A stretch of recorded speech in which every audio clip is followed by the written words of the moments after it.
एकादशी यानी शरीर, मन और आत्मा के शुद्धिकरण का दिन। उपवास के माध्यम से भगवान श्री हरि के समीप वास करने का दिन। ऐसा दिन जो आपके जीवन को अनेकों सौभाग्यों से परिपूर्ण कर सकता है। और इस एकादशी के विषय में गर्ग संहिता में एक सुंदर संवाद आता है, जिसमें एक दिन वृंदावन में सभी गोपियां श्रीमती राधा रानी से पूछती है, वृषभानुसुते दिव्ये हे राधे कंजलोचने, श्रीकृष्णस्य प्रसादार्थ वत्किंचित् व्रतं शुभम्।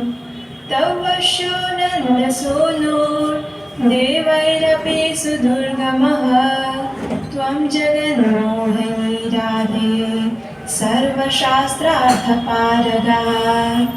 अर्थात हे दिव्य स्वरूपे, कमल लोचने, वृषभानु नंदिनी, हे श्री राधे, जो देवताओं के लिए भी अत्यंत दुर्लभ है, वे श्री नंद नंदन तुम्हारे वश में रहते हैं। हे राधिके, तुम विश्व मोहिनी हो और संपूर्ण शास्त्रों के अर्थ ज्ञान में भी पारंगत हो, इसलिए आप हमें श्री कृष्ण की प्रसन्नता के लिए कोई शुभ व्रत बताएं।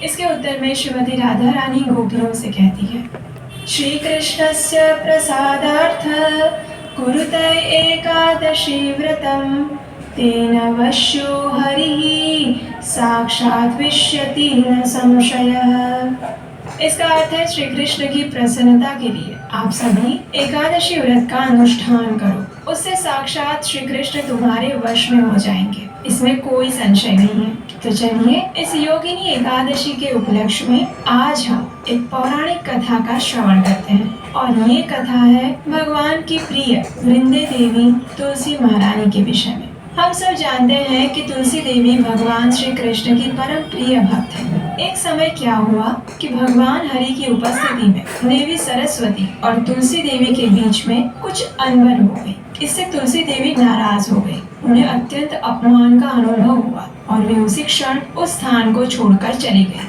अब ये देखकर भगवान हरि भी चिंतित हो गए। उन्होंने सरस्वती देवी को समझाया और अब बारी थी तुलसी देवी को मनाने की। इसके लिए वे सीधे गए तुलसी वन वृंदावन में। वहाँ उन्होंने पवित्र नदी यमुना में स्नान किया और फिर पूरे मन से तुलसी की पूजा आराधना करने लगे। उन्होंने तुलसी देवी की महिमा का स्तुति गान किया, उन्हें धूप, दीप, चंदन, फूल और नैवेद्य अर्पित किए।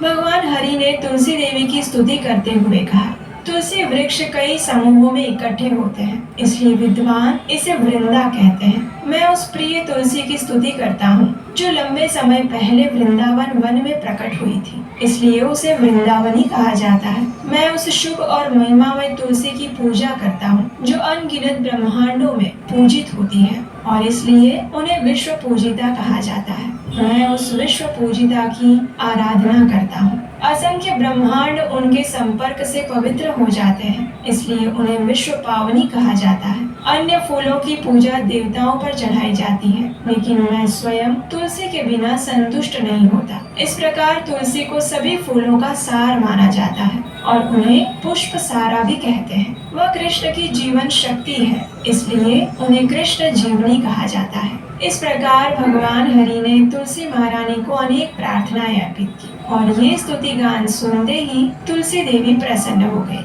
वे भगवान के समक्ष प्रकट हुई। उन्होंने भगवान श्री हरि के चरणों में शीश नवाया, उन्हें प्रार्थना अर्पित की और उनकी शरण ग्रहण की। तब भगवान विष्णु ने तुलसी देवी को आशीर्वाद दिया, हे तुलसी, तुम पूरे विश्व में पूजित होगी। हे प्रिय, मैं तुम्हें अपने सिर और हृदय में धारण करूंगा और सभी देवता तुम्हें अपने सिर पर धारण करेंगे। भगवान हरि ने तुलसी को आश्वासन दिया कि वे सभी के द्वारा पूजित, सम्मानित और आदरणीय होगी। जब भगवान श्री हरि तुलसी देवी को लेकर वापस आए तो देवी सरस्वती भी वहीं पर थी। उन्होंने तुलसी जी को गले से लगाया और अपने पास बिठाया। देवी लक्ष्मी और गंगा जी ने भी मुस्कुराते हुए तुलसी देवी का स्वागत किया, उन्हें आलिंगन किया और अपने घर ले गए। इस प्रकार हम देखते हैं कि श्रीमती तुलसी देवी वैकुंठ में भगवान श्री कृष्ण की शाश्वत संगिनी है, जो वृंदावन में श्रीमती राधा रानी के समान स्थान रखती है। इसलिए तुलसी देवी को किसी और के चरणों में नहीं रखा जा सकता, केवल भगवान कृष्ण के चरणों में ही उनका स्थान रहता है। तुलसी देवी का प्राकट्य इस धरातल पर कैसे हुआ, इसकी कथा भी हमें देवी पुराण से प्राप्त होती है। एक समय श्रीमती राधा रानी के श्राप के कारण सुदामा नामक सखा शंखचूड़ नामक राक्षस के रूप में पृथ्वी पर जन्म लेते हैं। उन्होंने बद्रिकाश्रम में कठोर तपस्या की और भगवान विष्णु का सुरक्षा कवच प्राप्त किया। उनका दूसरा उद्देश्य तुलसी देवी से विवाह करना था। इसके लिए उन्होंने ब्रह्मा जी से वरदान प्राप्त किया कि उसकी मृत्यु तभी होगी जब उसका विष्णु कवच हटा दिया जाएगा और उसकी पत्नी की पवित्रता नष्ट हो जाएगी। तत्पश्चात देवी तुलसी और शंखचूड़ जंगल में मिले और ब्रह्मा जी की उपस्थिति में उन्होंने विवाह कर लिया। शंखचूड़ का वैभव, गौरव और शक्ति इतना था कि देवताओं को ईर्ष्या करने पर मजबूर कर देता था। उसके अहंकार के कारण सभी देवतागण अत्यंत चिंतित रहने लगे। अपनी इस दुखमय स्थिति में सभी देवताओं ने ब्रह्मा जी की शरण ली और तब ब्रह्मा जी के सुझाव पर सभी देवता भगवान शिव के साथ मिलकर महाविष्णु के पास समाधान के लिए गए। महाविष्णु ने भगवान शिव को शंखचूड़ से युद्ध करने के लिए भेजा और वे स्वयं तुलसी देवी की पवित्रता भंग करने के लिए तुलसी देवी के पास पहुँचे। जब शंखचूड़ और शिव जी का युद्ध हो रहा था, तब महाविष्णु शंखचूड़ के रूप में तुलसी जी के पास आते हैं। तुलसी ने कुछ अंतर महसूस किया और महाविष्णु को पहचान लिया और तब महाविष्णु ने तुलसी से कहा, तुमने मुझे अपने पति के रूप में पाने के लिए लंबे समय तक तपस्या की थी। तुम्हारे पति शंखचूड़, जो कि मेरे पार्षद सुदामा थे,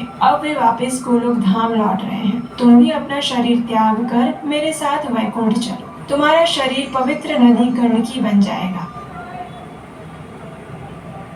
और तुम्हारे बाल तुलसी का पौधा बन जाएंगे, जिसे तीनों लोकों में पवित्र माना जाएगा। और तभी से तुलसी देवी पौधा बनकर इस पृथ्वी पर सदैव वास करती है और प्रत्येक एकादशी तिथि पर तुलसी देवी की विशेष पूजा अर्चना करने से भगवान श्री हरि की विशेष कृपा प्राप्त होती है। ऐसा इसलिए है कि भगवान श्री कृष्ण को अपने से ज्यादा अपने भक्त प्रिय हैं। इसलिए जब हम भगवान के गुणगान गाते हैं तो वे प्रसन्न होते हैं, लेकिन जब हम उनके भक्तों के गुणगान गाते हैं तो वे अत्यंत अधिक प्रसन्न होते हैं। और इसलिए एकादशी के दिन तुलसी देवी, जो कि भगवान श्री कृष्ण की शुद्ध भक्त हैं, उनकी पूजा आराधना करने का महत्व है। हमारे आचार्य कहते हैं कि जब कोई भी जीव गोलोक वृंदावन में प्रवेश करता है तो उस समय वृंदावन की अधिष्ठात्री वृंदे देवी तुलसी महारानी ही उस जीव को भगवान के पास लेकर जाती है। उनकी कृपा के बिना कोई भी भक्त भगवान श्री कृष्ण और राधा रानी की सेवा में संलग्न नहीं हो सकता। इसलिए प्रत्येक मनुष्य को जो भगवत भक्ति में प्रगति करना चाहता है, उसे तुलसी देवी की भी विशेष पूजा अर्चना करनी चाहिए। इस एकादशी का पालन करते समय हमें कुछ बातों का ध्यान भी रखना चाहिए, जैसे कि इस एकादशी का नियम पूर्वक पालन करने वाले व्यक्ति को प्रातः ब्रह्म मुहूर्त में उठना चाहिए, स्नान इत्यादि से स्वच्छ होकर भगवान की मंगला आरती करनी चाहिए अथवा उसका दर्शन करना चाहिए। तत्पश्चात तुलसी देवी को जल अर्पण करके उनकी कम से कम 4 बार प्रदक्षिणा करनी चाहिए। उनके समक्ष बैठकर हरे कृष्ण महामंत्र का जप करना चाहिए। संपूर्ण दिन में उपवास का पालन करना चाहिए। इसका अर्थ है कि किसी भी प्रकार के अन्न जैसे कि गेहूं, चावल, दाल इत्यादि का सेवन नहीं करना चाहिए। आवश्यकता लगे तो दूध, जल, फलों का रस या फिर एकादशी प्रसाद ले सकते हैं। इस दिन अधिक से अधिक समय भगवान का नाम जप करने में, उनकी कथाओं का श्रवण करने में और पठन करने में लगाना चाहिए। अगले दिन निर्धारित पारण के समय पर किसी सुयोग्य ब्राह्मण या वैष्णव को दान देना चाहिए और फिर भगवान को अर्पित अन्न भोजन प्रसाद के साथ भगवान को प्रार्थना करते हुए इस व्रत का पारण करना चाहिए। इस पारण की संपूर्ण विधि जानने के लिए आप इस चैनल को सब्सक्राइब कर लीजिए और